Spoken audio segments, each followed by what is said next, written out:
Bom, pessoal, boa tarde. Vamos dar início às nossas práticas de pediatria, tá? Eu separei um vídeo para vocês sobre a primeira aula que a gente teve, que foi falando sobre gripe, sinusite. Vou estar passando um vídeo agora para vocês, tá certo?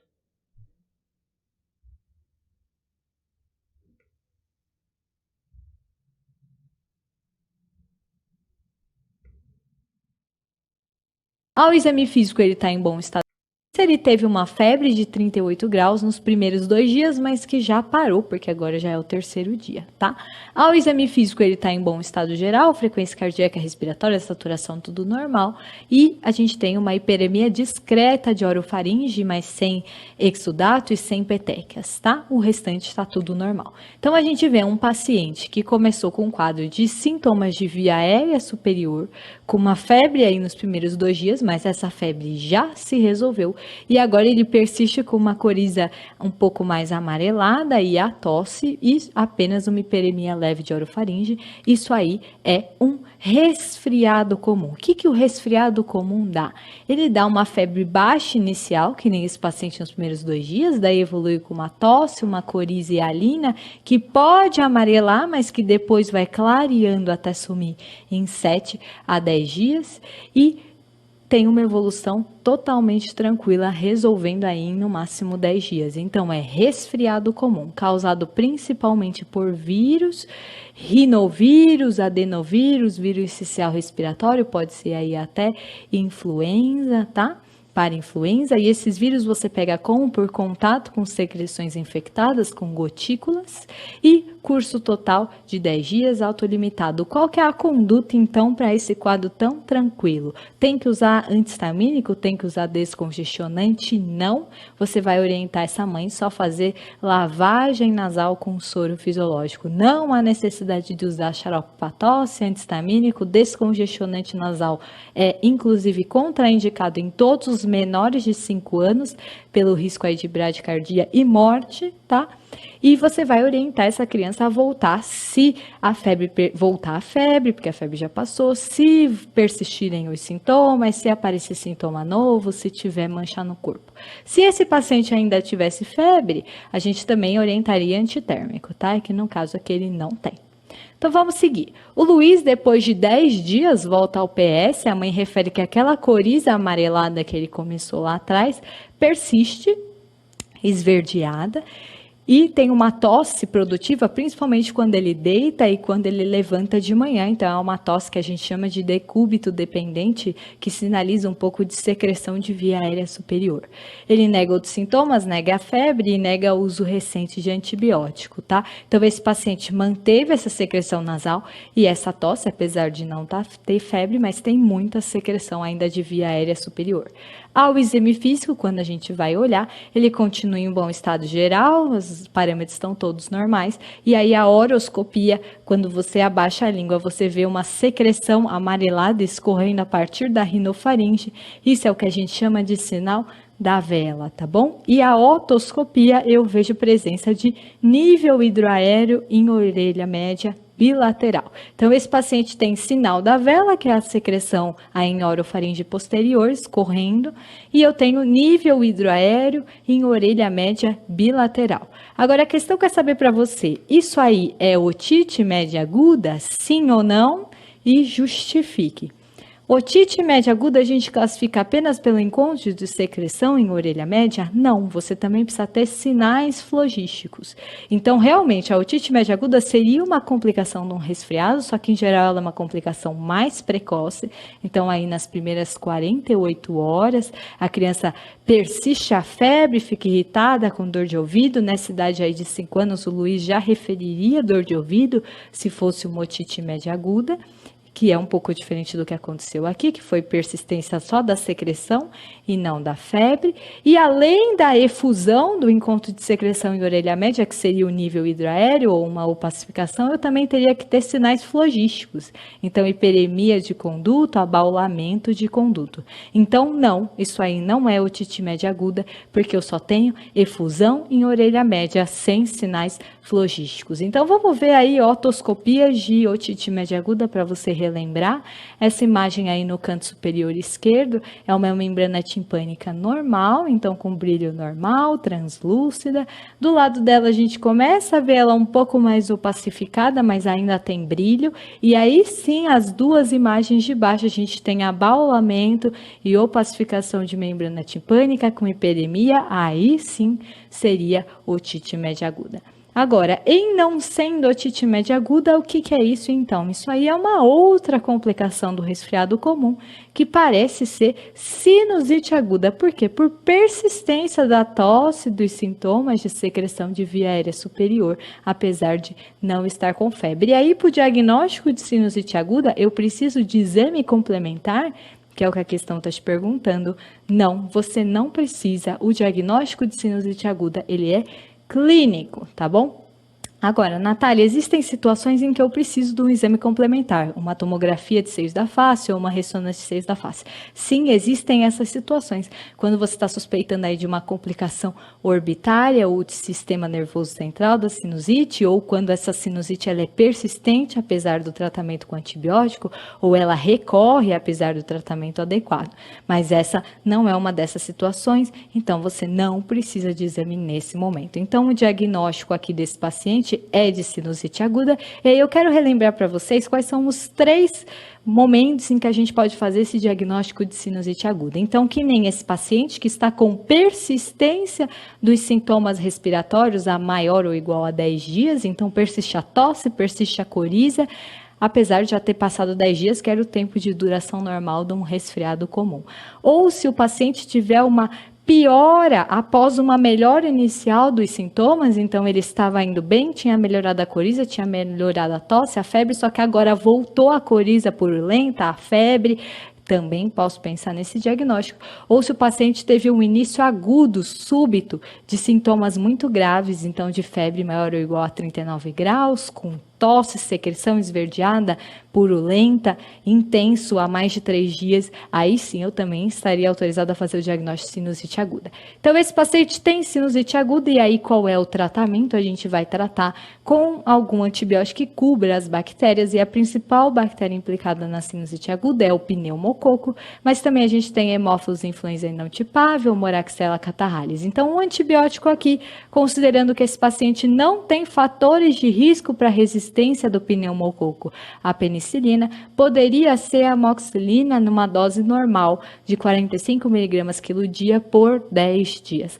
Quais seriam os fatores de risco que fariam a gente pensar que ele tem risco de resistência antimicrobiana no pneumococo? Então, se ele fosse menor de 2 anos, se ele frequentasse creche, se tivesse irmãos em idade escolar, se ele tivesse uso recente aí de antibiótico ou hospitalização recente, se tivesse vacinação incompleta para pneumococo. Outros tratamentos aí adjuvantes que a gente poderia orientar é a lavagem nasal com soro fisiológico e às vezes até o uso de um corticoide nasal para ajudar a drenagem de secreção.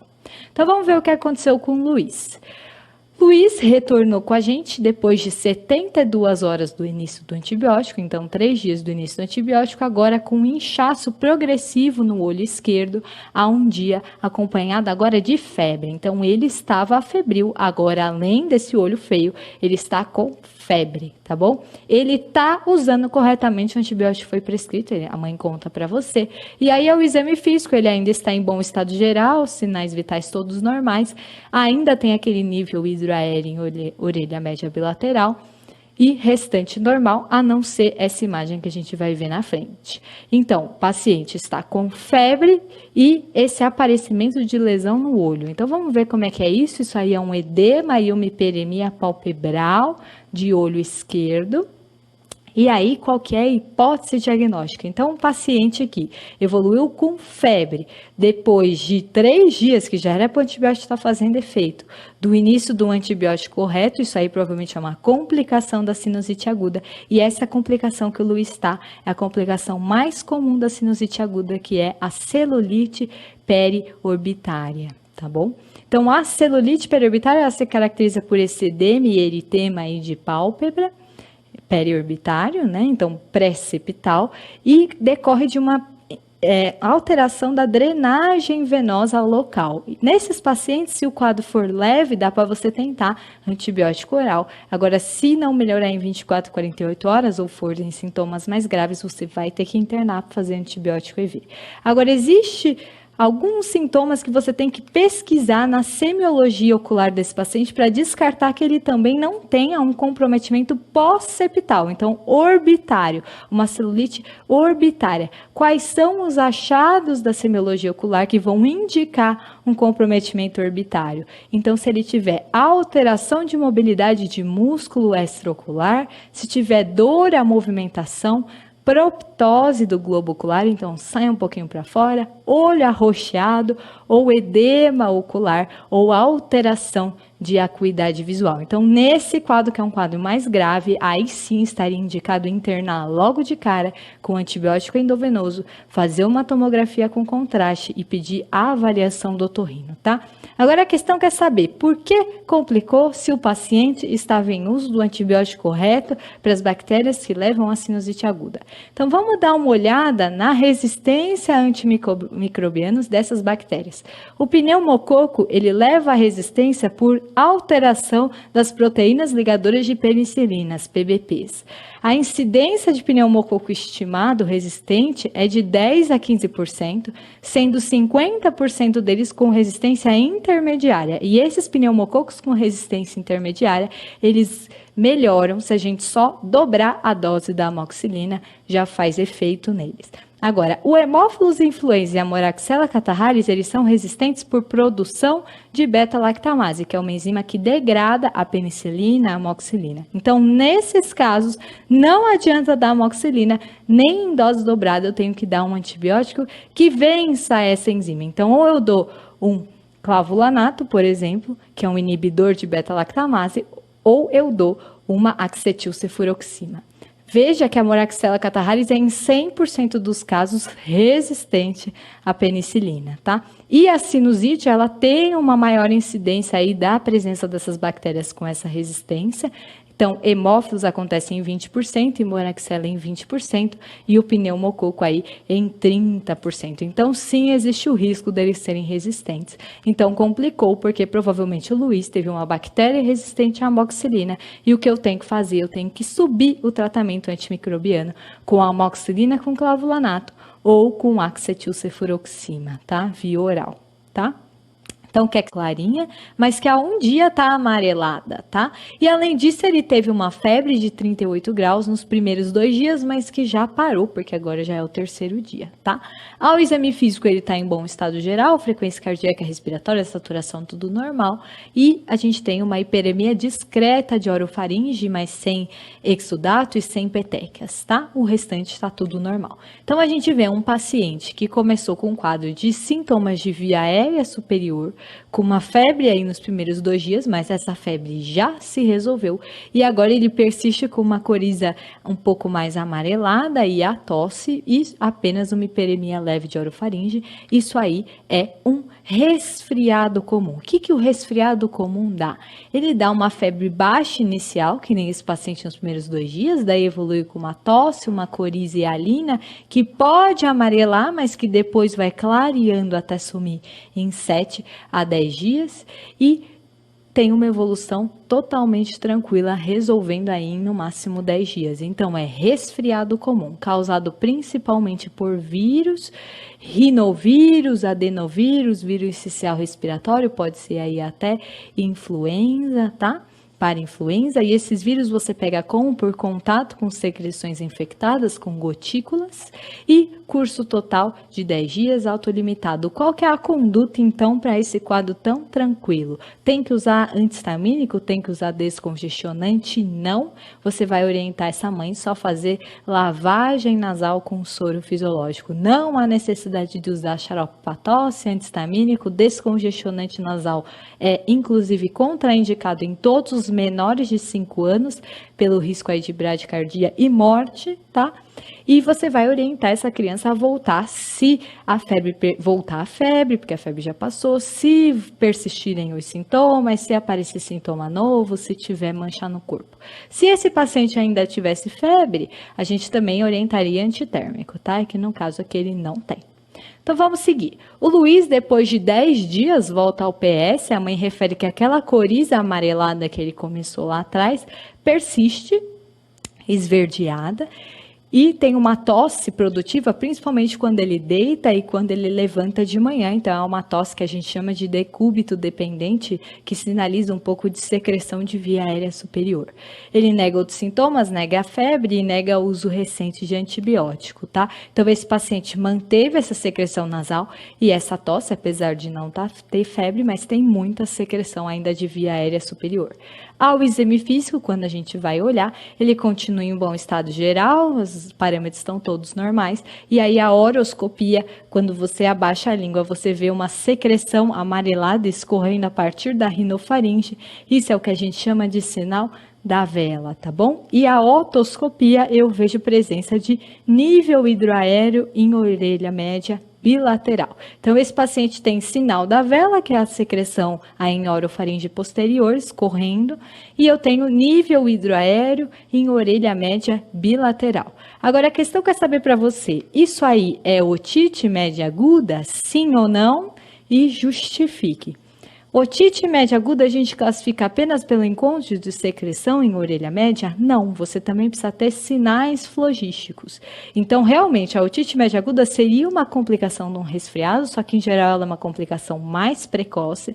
Então, aí nas primeiras 48 horas, a criança persiste a febre, fica irritada com dor de ouvido. Nessa idade aí de 5 anos, o Luiz já referiria dor de ouvido se fosse uma otite média aguda, que é um pouco diferente do que aconteceu aqui, que foi persistência só da secreção e não da febre. E além da efusão do encontro de secreção em orelha média, que seria o nível hidroaéreo ou uma opacificação, eu também teria que ter sinais flogísticos. Então, hiperemia de conduto, abaulamento de conduto. Então, não, isso aí não é otite média aguda, porque eu só tenho efusão em orelha média sem sinais flogísticos. Então, vamos ver aí otoscopias de otite média aguda para você relembrar. Essa imagem aí no canto superior esquerdo é uma membrana timpânica normal, então com brilho normal, translúcida. Do lado dela a gente começa a ver ela um pouco mais opacificada, mas ainda tem brilho. E aí sim, as duas imagens de baixo a gente tem abaulamento e opacificação de membrana timpânica com hiperemia, aí sim seria otite média aguda. Agora, em não sendo otite média aguda, o que é isso então? Isso aí é uma outra complicação do resfriado comum, que parece ser sinusite aguda. Por quê? Por persistência da tosse, dos sintomas de secreção de via aérea superior, apesar de não estar com febre. E aí, para o diagnóstico de sinusite aguda, eu preciso de exame complementar, que é o que a questão está te perguntando. Não, você não precisa. O diagnóstico de sinusite aguda, ele é clínico, tá bom? Agora, Natália, existem situações em que eu preciso de um exame complementar, uma tomografia de seios da face ou uma ressonância de seios da face. Sim, existem essas situações. Quando você está suspeitando aí de uma complicação orbitária ou de sistema nervoso central da sinusite, ou quando essa sinusite ela é persistente apesar do tratamento com antibiótico, ou ela recorre apesar do tratamento adequado. Mas essa não é uma dessas situações, então você não precisa de exame nesse momento. Então, o diagnóstico aqui desse paciente é de sinusite aguda, e aí eu quero relembrar para vocês quais são os 3 momentos em que a gente pode fazer esse diagnóstico de sinusite aguda. Então, que nem esse paciente que está com persistência dos sintomas respiratórios a maior ou igual a 10 dias, então persiste a tosse, persiste a coriza, apesar de já ter passado 10 dias, que era o tempo de duração normal de um resfriado comum.